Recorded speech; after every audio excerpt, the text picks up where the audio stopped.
मैं डॉक्टर वरुण कुमार गुप्ता, मैं senior ENT consultant हूँ Yashoda super speciality hospital Kaushambi में, और मेरा अपना क्लिनिकल सेटअप है आनंद विहार, ये राम विहार इंडस हेल्थ के नाम से।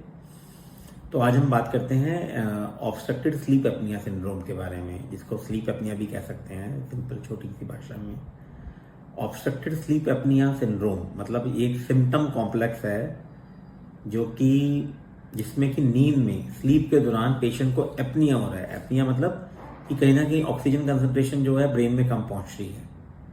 किसकी वजह से? ऑब्स्ट्रक्शन। जो अपर एयरवे है हमारा, नाक से लेकर के और वोकल कॉर्ड्स तक, वहां पे अलग अलग लेवल्स पे ऑब्स्ट्रक्शन की वजह से नींद में जो एपनिया हो रहा है और उसके वजह से जो प्रॉब्लम्स हो रही हैं पेशेंट को, उस पूरे कॉम्प्लेक्स को हम OSAS बोल सकते हैं।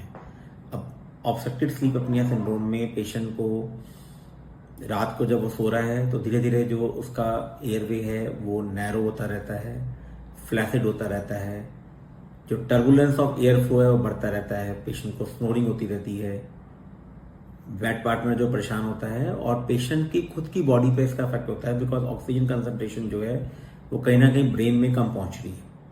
अब ब्रेन में ऑक्सीजन कंसंट्रेशन कम पहुंच रही है तो क्वालिटी ऑफ जो आपकी स्लीप है वो आपकी अफेक्ट होगी। आपका ड्यूरेशन ऑफ डीप स्लीप जो है वो अफेक्ट होगा। आप जब सुबह मॉर्निंग में सो के उठोगे तो आप उतना फ्रेश फील नहीं करोगे, though you are on the bed for the long, आप लंबे टाइम बेड पर हो लेकिन आपकी बॉडी उस तरफ से रिलैक्स नहीं हो पाई जिस तरीके से रिलैक्स होनी चाहिए। तो दिन के समय में आपकी कंसंट्रेशन लेवल, आपका अटेंशन स्पैन, वो सब आपका डिस्टर्ब होता है। लॉन्ग टर्म में इसकी वजह से आपको डायबिटीज डेवलप हो सकती है, आपको हाई ब्लड प्रेशर रहने लग सकता है, डिप्रेशन हो सकता है, आपकी कार्डियोवास्कुलर जो हेल्थ है वो डिसइम्प्रूव हो सकती है, आपका ब्रेन हेल्थ जो है वो डिसइम्प्रूव हो सकता है। सिंपल ट्रीटमेंट्स हैं, सिंपल सॉल्यूशंस हैं, मेडिकल मैनेजमेंट भी है, डिवाइस की हेल्प भी है जैसे कि CPAP या BiPAP depending upon the condition.